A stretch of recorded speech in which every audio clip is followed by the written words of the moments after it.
أعوذ بالله من الشيطان الرجيم. يا أيها الناس قد جاءتكم موعظة من ربكم وشفاء لما في الصدور وهدى ورحمة للمؤمنين قل بفضل الله وبرحمته فبذلك فليفرحوا هو خير مما يجمعون. رب اشرح لي صدري ويسر لي أمري واحلل عقدة من لساني يفقهوا قولي آمين يا رب العالمين. مجھ سے پوچھا گیا تھا کہ میں ڈاکٹر صاحب کے بارے میں کچھ باتیں کہوں کہ میرے نزدیک ان کی خدمات کا کیا اثر ہے اور خاص کر اگلے آنے والی جنریشن کے لیے ان کی خدمات کا کیا اثر ہونا چاہیے. تو اس سلسلے میں دو تین باتیں اپنے پرسنل ایکسپیرینس سے آپ کے سامنے رکھنا چاہتا ہوں. پہلی تو یہ ہے کہ جب میں اسلام کی طرف تھوڑا مائل ہوا تھا نیو یارک کے دنوں میں، تو بہت طرح کے اسلام موجود تھے،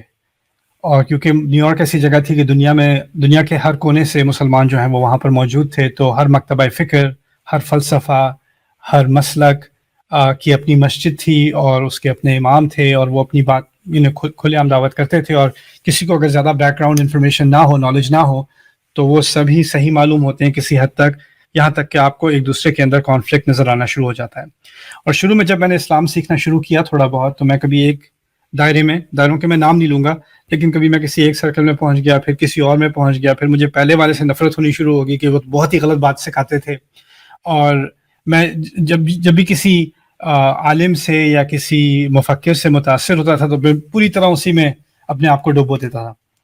تو کالج کے دنوں میں ہی مجھے ایک میرے دوست ہیں عدنان رحمان بھائی، ان سے ملاقات ہوئی اور انہوں نے کہا کہ تم فلانے کو سنتے ہو؟ انہوں نے کبھی ڈاکٹر اسرار کو سنا ہے؟ میں نے کہا ان کو تو میرے پاپا سنتے تھے، میں نے کیا سننا ہے انہیں، کیونکہ مجھے یاد تھا میرے بچپن کے دنوں میں ابو جو ہیں وہ ان کی ویڈیو کے سیٹ سگایا کرتے تھے، تو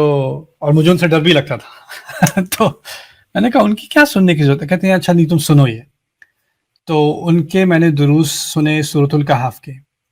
اور اس کے بعد میں نے ان کا دورہ ترجمہ قرآن سننا شروع کیا، پھر فرائض دینی کا جامع تصور، پھر قرآن کی بنیادی مصطلحات، ایمان، نفاق، شرک، جہاد، خلافہ، ایک کے بعد ایک ان کے لیکچرز میں سنتا گیا. اور مجھے ایسا لگا کہ ٹھیک ہے میں نے اور جگہوں سے بھی کسی حد تک اسلام سیکھا ہے، لیکن اسلام کا ایک ایسا تصور جس میں اس کے تمام حصے ایک ساتھ جڑ کر ایک ہولسٹک تھاٹ آپ کے سامنے آ رہی ہے، ایک منظم فکر آپ کے سامنے آ رہی ہے، جس میں ہر چیز کا آپس میں ایک جوڑ ہے. اور خاص کر اس پہلو سے کہ قرآن کو بھی وہ ایک آیت یہاں سے لے کر اور ایک آیت وہاں سے لے کر دیکھنے کے بجائے قرآن کو ایک کتاب کی شکل میں پیش کیا جا رہا ہے. اور میں نے یہ کبھی ایکسپیرینس نہیں کیا تھا، نہ کبھی کسی خطبے میں، نہ کبھی کسی لیکچر میں، نہ کبھی کسی اسلامی کتاب میں، کہ قرآن پر بات شروع سے آخر تک قرآن کی فکر کو سامنے لایا جا رہا ہے. یہاں میرا تاثر اس وقت تک یہ تھا کہ قرآن میں صرف دلائل ہیں، یعنی اگر آپ نے کوئی بات کرنی ہے اس کی دلیل نکالنے کے لیے آپ قرآن سے کوئی آیت اخذ کر لیں گے یا اس کا کوئی محاورہ قرآن کا استعمال کر لیں گے، لیکن اس کے علاوہ قرآن کو آپ بذات خود اس کا مطالعہ نہیں کرتے، باقی مضامین کی زیادہ اہمیت ہے. ڈاکٹر صاحب کی فکر سے جو ایک بات جس نے مجھے بہت متاثر کیا وہ یہ تھی کہ قرآن کو صرف، ویسے تو ہم سب کہتے ہیں اس کی مرکزی اہمیت ہے اور اسلام کی اصل وہی ہے اور اللہ تعالیٰ کا دیا ہوا نور وہی ہے، لیکن ان کی سوچ میں، ان کے فلسفے میں، ان کی تعلیم اور تدریس میں قرآن کو جو مرکزی حیثیت انہوں نے دی اپنی فکر میں بھی، اور اس کو جیسے پیش کیا کہ اصل میں جو ہماری سوچ ہے وہ قرآن انسپائرڈ ہونی چاہیے، اور قرآن کی بنیاد سے ہی پورا باقی اسلام روشن اور سامنے سمجھنا جو ہے وہ شروع ہوتا ہے.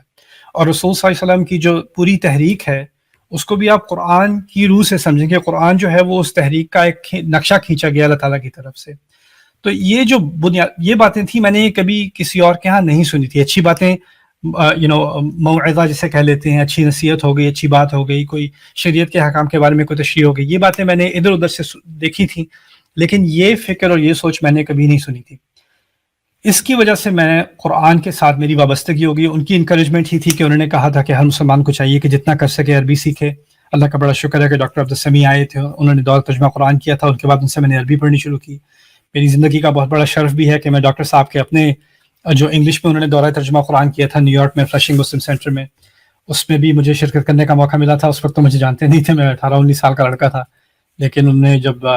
پورا مکمل تو نہیں کیا تھا، اس زمانے میں میرا خیال 18 سے پارے کیے تھے، تو ان میں بیٹھ کے میں ان کو سنا تھا میں نے. اور ایک دفعہ یاد آتا ہے کہ ہمارے ایک جاننے والے ہیں مرعوب صاحب، ان کے ہاں مجھے بلایا ہوا تھا، تو ڈاکٹر صاحب بھی تھے، تو ان کی جب آپ مجلس میں بیٹھے ہوں تو وہ مجھے بڑے انٹیمیڈیٹنگ لگتے تھے، ان سے بڑا ڈر تھا مجھے. تو مرغوب صاحب نے بھی کیا کیا کہ وہ چلے گئے اور سارے چلے گئے کمرے سے، بس میں بیٹھا ہوں اور ڈاکٹر صاحب بیٹھے ہیں. اب میرے یہاں بازو کے بال کھڑے ہو گئے، مجھ سے میرے منہ سے آواز نہ نکلے، اور ڈاکٹر صاحب بھی مجھے اپنی ٹوپی اتار کے بالکل ایسے گھور رہے ہیں، اور پھر مجھے کہتے ہیں آپ بولتے کم ہیں. انہیں پتہ نہیں تھا میں کتنا بولتا ہوں، لیکن سبحان اللہ ان کی شخصیت کا، ان کی فکر کا میرے اوپر تو بہت اثر پڑا ہے، اور ابھی تک میں اس کا فائدہ اٹھاتا ہوں. یہاں تک کہ آج تک میرا کوئی درس قرآن ہوتا ہے، جیسے آج کل میں ایک مطالعہ کر رہا ہوں قرآن کا، اور مفصل درس قرآن کی میری تحقیق ہے، ابھی پروجیکٹ چل رہا ہے میرا پوری ٹیم کے ساتھ. سوال ہی پیدا نہیں ہوتا کہ میں کوئی نئی صورت کا مطالعہ شروع کروں، اور اس سے پہلے میں ڈاکٹر صاحب کی جو اتنی محنت ہے ان صورتوں پر، خاص کر ان کا جو درس قرآن، جو مفصل درس قرآن ہے، اس کا فائدہ نہ اٹھاؤں، اس کو پوری طرح سے سنوں سمجھوں. کبھی کبھار اس میں کوئی ایسی بات بھی ہو جو مجھے اس پہ مزید تحقیق کرنے کی ضرورت ہو، لیکن صورت کا جو پہلا خاکہ میرے ذہن میں آتا ہے وہ ڈاکٹر صاحب کی مدد سے آتا ہے. اور کیونکہ میں شروع میں، کیونکہ دین کا میں نے اتنا مطالعہ نہیں کیا ہوا تھا، لیکن میں سائیکالوجی کا بھی اسٹوڈنٹ رہا ہوں، فلسفے کا بھی رہا ہوں، تو جب ڈاکٹر صاحب نے فرائڈ کے بارے میں بات کرنی شروع کی اور نیچے کے بارے میں بات کرنی شروع کی، اور یہ چیزیں میں کالج میں ان دنوں میں پڑھ رہا تھا، اور مجھے سمجھ نہیں آ رہی کہ میں اسلامی لیکچر میں بیٹھا ہوں یا میں اپنی یونیورسٹی کے پروفیسر کی کلاس میں بیٹھا ہوں.